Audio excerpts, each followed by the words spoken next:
I still remember the first time I met Margaret, my future mother-in-law. Thomas and I had been dating for over a year, and things were getting serious. He insisted it was time I met his family. I was nervous, but hopeful. I had grown up in a warm, middle-class household in Ohio. We didn't have much, but we had love.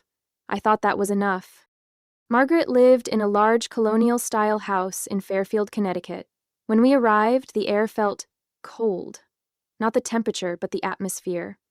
She opened the door with a tight smile and eyes that scanned me up and down like I was an outfit she wouldn't dare wear. "Hi, I'm Evelyn," I said, reaching out my hand. She shook it lightly, like she was touching something fragile or distasteful. Thomas tried to smooth things over, talking about how we met at the bookstore where I worked, how we both loved old movies and strong coffee. But Margaret didn't ask questions. She simply nodded and poured herself another glass of wine. Dinner was worse. Every time I spoke, she interrupted. When I complimented the roast chicken, she smirked and said, "Well, it's not takeout, dear. Hope you're not too used to that." I could feel my cheeks burn, but I smiled anyway. Later that evening, as Thomas helped her in the kitchen, I overheard her say, "She seems sweet, but she's not really our kind of people. She doesn't fit in here." It stung more than I wanted to admit. I had always thought love would bridge the gap between backgrounds. I believed if I treated her with respect, she'd come around eventually. I didn't want to tell Tomas. I didn't want to come between him and his mother, so I brushed it off. But that night, as I lay awake in bed next to the man I loved, I couldn't shake the feeling that I had just stepped into a world where I was already being measured and found lacking. What I didn't know then was how far that judgment would go, or how drastically the roles would one day reverse. After that first dinner, I tried harder. I thought maybe Margaret was just protective of her only son, that if I showed her I truly loved Thomas, she'd soften over time. So I kept showing up, with a smile, a homemade dessert, and hope in my heart. At every family gathering, I made small talk with her sisters and helped in the kitchen, even when Margaret never asked. I offered to set the table, clean up, or entertain the kids. I stayed late, said thank you, and always complimented her house, even though everything inside it made me feel like I didn't belong. But no matter what I did, she remained cold. One afternoon, we were at a baby shower for Thomas's cousin. I had picked out a beautiful blanket from a local artisan shop. When the mum-to-be opened it and smiled, Margaret leaned over to another guest and whispered, loud enough for me to hear, "Well, I suppose handmade gifts are fine, if that's all you can afford." I smiled tightly, pretending I didn't hear, but inside I felt like I was slowly disappearing under 1,000 cuts. The worst was Tomas's birthday dinner at his parents' house. I had spent hours making his favorite cake from scratch and even brought a framed photo collage of our memories together. As I handed him the gift, Margaret chimed in before he could say thank you. "Oh, how sweet," she said. "Did you print those at Walgreens? I guess that's thoughtful, in a frugal kind of way." Thomas laughed awkwardly, but I could see the discomfort in his eyes. He never called her out. Maybe he didn't know how. Maybe he was used to it. At the end of the night, as we got into the car, I asked him gently, "Does your mom always talk like that?" He shrugged. "She doesn't mean anything by it. That's just her way." His words were meant to comfort me, but all I felt was the realization that I was alone in this, that no one was going to stand up for me, not even the person who should. So I stood up for myself, quietly. I didn't argue, I didn't cry, but I stopped chasing her approval. I smiled less, I spoke less, I started observing instead of trying. And I promised myself something that night. If she ever tried to define my worth again, I'd show her exactly who she was underestimating. Things shifted after I gave birth to our first child, Grace. I thought becoming a mother would somehow bring Margaret and me closer, that she'd see me differently now that I was carrying on her son's family. For a brief moment, I let myself hope. She visited the hospital the day after Grace was born. She walked in, looked at the baby, and said, "Well, she has Thomas's nose at least." Then she turned to me and added, "Let's just pray she doesn't pick up your stubborn streak." I laughed weakly, still sore and exhausted, but deep down, I knew this was only the beginning. When we brought Grace home, Margaret insisted on staying with us, to help. At first, I was grateful. I had no idea how overwhelming new motherhood would be. But soon, her help became something else entirely. She criticized how I held the baby. She rewrote the feeding schedule I had carefully planned with Grace's pediatrician. She threw out my breast milk once, saying it had been left out too long, even though it hadn't. She told me, with a straight face, "You're overcomplicating things. I raised Thomas just fine without all these modern methods." Thomas tried to stay neutral, caught between his mother and his wife. But neutrality felt like betrayal. Every time he didn't speak up, I felt more alone. One afternoon, after Margaret loudly scolded me in front of the babysitter, accusing me of spoiling Grace with too much holding, I finally cracked. I asked her calmly but firmly to leave. "You can't kick me out of my son's house," she snapped. "This is our home," I said, "and I need space to be a mother on my own terms." It was the first time I had drawn a clear boundary. She left fuming, and Thomas was stunned silent. But something inside me felt different. Steady, maybe even proud. That night, I held Grace in my arms and promised her something. I would never let anyone make her feel small, not even family. And to do that, I had to start by protecting myself first. I wasn't trying to push Margaret away. I was just done shrinking myself to fit her mold. Grace was 6 months old when I realized I needed something that was mine. Something outside of bottles, burp cloths, and battles with Margaret. I loved my daughter more than anything, but I missed feeling like my own person.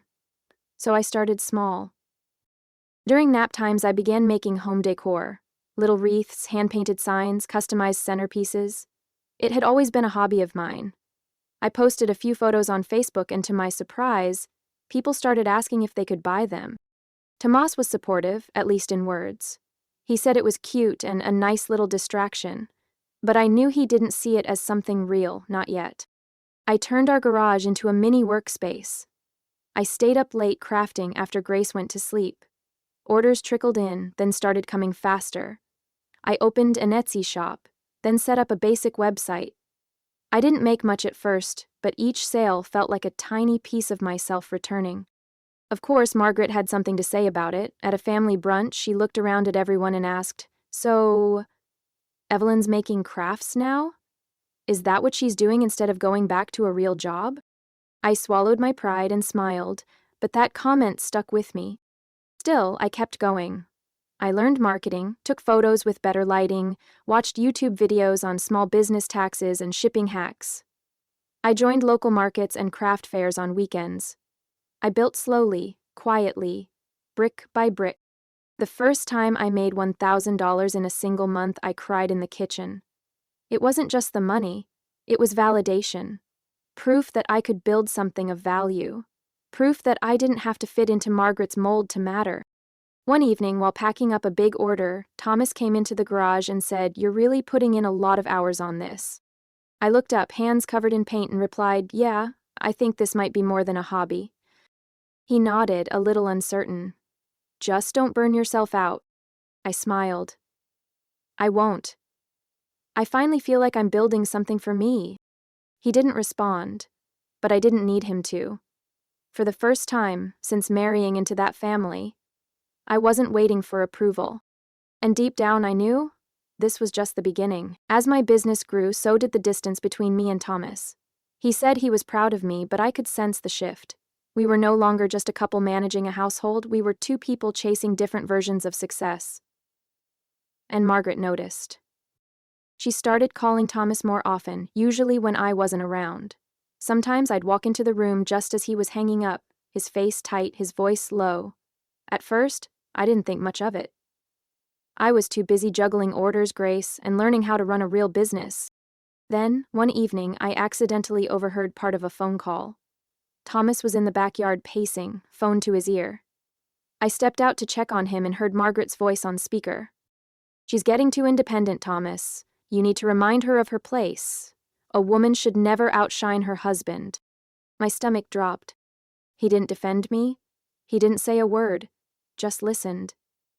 And that silence was louder than anything. That night I didn't confront him. I wasn't ready. But I stopped pretending things were fine. I started watching more closely, how he pulled away, how he seemed more frustrated, more distant. He'd make passive-aggressive comments about my late nights in the garage, or about how I was too tired for family dinners. And Margaret? She began planting seeds of doubt.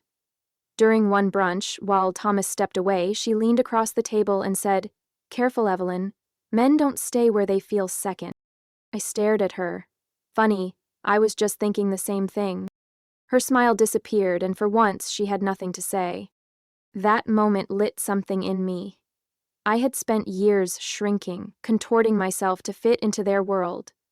But now, I had built something of my own. Something real. I wasn't going to lose myself again for the sake of their comfort. I started investing in myself more, took a business course, hired a part-time assistant, expanded my product line. I even began mentoring other moms who wanted to launch small businesses. I found purpose, beyond approval. I never fought Margaret directly. I didn't need to. The more she tried to control the narrative, the more I let my work speak for itself. And though Tomas didn't leave, I began to wonder if we were still walking in the same direction, or if I'd already outgrown the path we once shared. 2 years passed, and my little business was no longer little. I had a team of 4, an official LLC, and we were shipping nationwide. I was still working from the garage, but it had been renovated into a bright, clean studio with shelves full of inventory and custom tools. My days were long but fulfilling. Grace was thriving. She'd toddle in after preschool and help me organize ribbons and stickers. I loved that she saw me build something with my own hands, something real. Meanwhile, Margaret hit a rough patch. Her investment portfolio collapsed during a downturn, and her part-time consulting gig dried up. The once proud woman who used to scoff at my crafting now found herself in a financial hole. Word quietly made its way through the family, though she never said anything directly to me. Then, one afternoon, I received an email through our company website. It was a job application for a part-time administrative assistant role I had recently posted. The name? Margaret Ellis. I stared at the screen for a full minute. At first, I thought it had to be a mistake. But the email was real, the resume was hers, and just like that, I saw the universe winking at me. I didn't know what to do. Part of me wanted to laugh, another part wanted to ignore it completely. But deep down, I knew what I'd do. I forwarded the email to my operations manager and told her, treat this like any other candidate. No special treatment, no bias. If she earns it, she earns it. A week later, Margaret walked into the interview holding a modest handbag, wearing the same shade of lipstick she wore the first day I met her. But the arrogance was gone. She looked human. I stayed out of the interview, letting my team handle it. Later, my manager said, "She's competent, humble. She really needs the job." And just like that, the tables had turned. Margaret got the position. She didn't know I'd seen her application. She didn't even know I had the final say. But on her first day, when she walked into the studio and saw me behind my desk, our eyes met, and I saw it. The recognition, the disbelief, the beginning of something neither of us ever expected. I greeted her with a calm smile. "Welcome to the team, Margaret." Her lips parted, but no words came out. And for once, it was my silence that said everything. Margaret showed up every day on time, polite, professional, and, most surprisingly, quiet. The woman who once made backhanded comments at brunch now sat at a desk answering emails and managing supply orders. She did the job well. No drama, no attitude, just quiet competence. But the air between us remained thick. She never brought up the past, never acknowledged the shift. It was like we were playing this silent game of pretending everything was normal, even though everything had changed. I treated her like any other employee, gave clear tasks, expected results. And she met expectations, sometimes even exceeded them. But there were moments I caught her glancing at me with something like awe or regret. I could see it in her eyes, in the way she lingered just a second longer before leaving for the day. She was realizing, day by day, that I wasn't the outsider she once tried to erase. I was the one who had built something solid, something lasting. One Friday, we stayed late finishing an inventory audit. Everyone else had gone home. She stood at the doorway, holding her purse, hesitating. "I never thought I'd end up here," she said, softly. I looked up. "Neither did I." She gave a dry laugh. "I used to think you were too soft, too ordinary." I waited. "But you're not. You're persistent, and smart. You built all of this. I nodded, unsure what to say. She paused. I was wrong about you, Evelyn. It wasn't a full apology, but it was more than I ever thought I'd get. And for the first time, I didn't feel the need to hold on to the bitterness. I had won, but not through revenge or cruelty. I had won by staying true to myself, by creating something undeniable. That weekend, I took Grace to visit the studio. She ran around showing off to her little friends, shouting, "This is Mommy's place!" And Margaret, quietly tidying up some shelves nearby, looked over at me. There was no smugness in her gaze, just something close to pride, maybe even admiration. The power shift wasn't loud, it wasn't flashy. It was built day by day, in silence, in dignity. And now, it was complete. I no longer needed Margaret to approve of me, because somewhere along the way she already had. A year after Margaret started working for me, our company celebrated its 5th anniversary. We held a small celebration at a local event space, nothing fancy, just friends, family, our small team, and a few loyal customers. There were string lights overhead, tables filled with flowers and handmade centerpieces, and the smell of cinnamon candles wafting through the room. Grace helped decorate, proudly telling anyone who would listen, "My mommy made all of this." Near the end of the evening, I stood up to say a few words. My voice shook a little, not from nerves, but from the weight of the journey. I talked about the early days, nap-time projects in the garage, late-night shipping runs, the first sale that made me cry. I thanked my team, my daughter, and the women who had lifted me up. And then I paused. "I also want to thank the people who doubted me," I said, glancing across the room. "Because their doubt became the fire that fueled me. Their judgment taught me resilience, and in their silence, I found my voice." There was a hush in the room. Margaret stood at the back, hands folded in front of her, eyes wet. We didn't need to exchange words. That moment said everything. Later that night, as we cleaned up, Margaret approached me. She looked older than I remembered, or maybe just softer. "You've built something beautiful," she said. "Thank you," I replied, surprised by the sincerity in her voice. She hesitated, then added, "And you've done it with grace. I don't think I ever told you how proud I am." I didn't answer right away. I just looked at her and smiled. "That means more than you know." We didn't hug, we didn't cry, but for the first time in years, we stood side by side without tension. The journey hadn't been perfect, it hadn't been easy, but it had been worth every step.